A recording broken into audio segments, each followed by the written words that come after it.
Benvolgudes i benvolguts compatriotes. Va ser exactament en aquest Palau de la Generalitat, al Saló de Sant Jordi, on la primera setmana de juliol del 1713 es va fer una votació que canviaria el curs de la història dels catalans.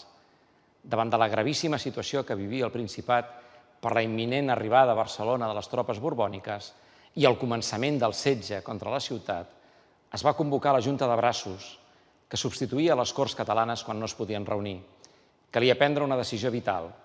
Calia decidir entre la submissió o la resistència a Felip V.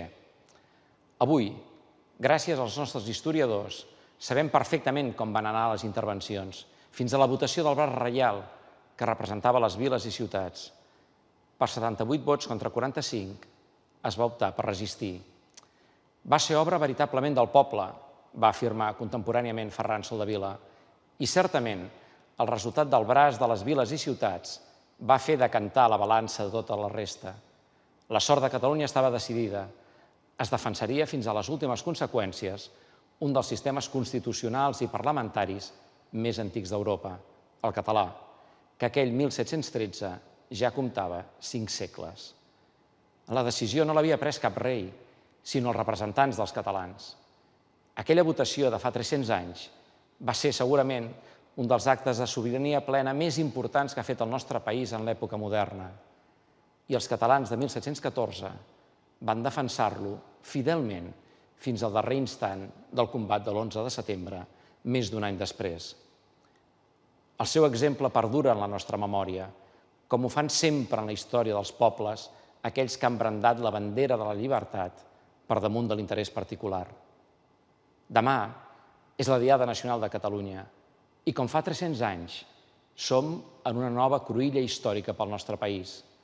Ens cal decidir si, davant de les injustícies, les amenaces, la por, la violència, les presons i l'exili, ens hi conformem o resistim i avancem. Us convido a fer valdre sempre la veritat, a desemmascarar la mentida quan faci falta. Us convido a mantenir sempre el bon to i el somriure, malgrat els insults i les humiliacions. Desitjo que visquem lliures, amb totes les conseqüències, i que només ens deguem a la consciència íntima de persones demòcrates i pacífiques. I per damunt de tot, defensem aferrissadament, apassionadament, les llibertats democràtiques. Per això dediquem aquesta Diada a la llibertat, perquè la llibertat no fractura mai. Allò que fractura és la seva absència. La història ens explica que cada vegada que hem caigut ens hem tornat a alçar i a posar en marxa. I ara ho fem en un combat democràtic i pacífic pels drets civils, socials i nacionals. Ens tornem a posar en marxa, sense abandonar mai les nostres banderes del diàleg, la pau i la paraula. No les abandonarem mai. Potser algú ho voldria i mira de provocar-ho. No ho aconseguirà.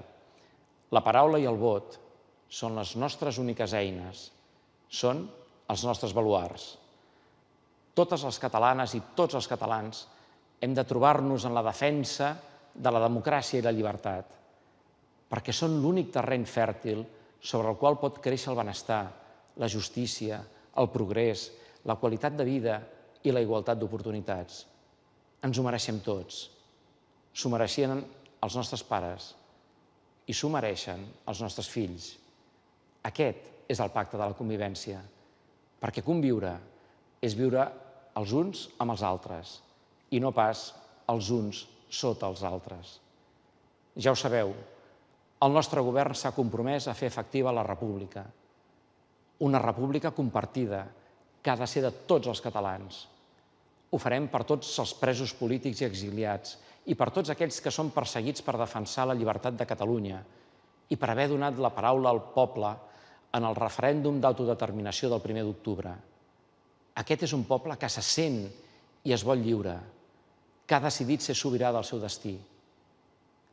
Manuel de Pedrolo, de qui enguany commemorem el centenari del seu naixement, ho deia d'aquesta manera: no som lliures de ser lliures. i estem condemnats. Amb tota l'esperança i també amb tot el coratge pels dies que vindran, us desitjo una molt bona diada. Visca Catalunya lliure!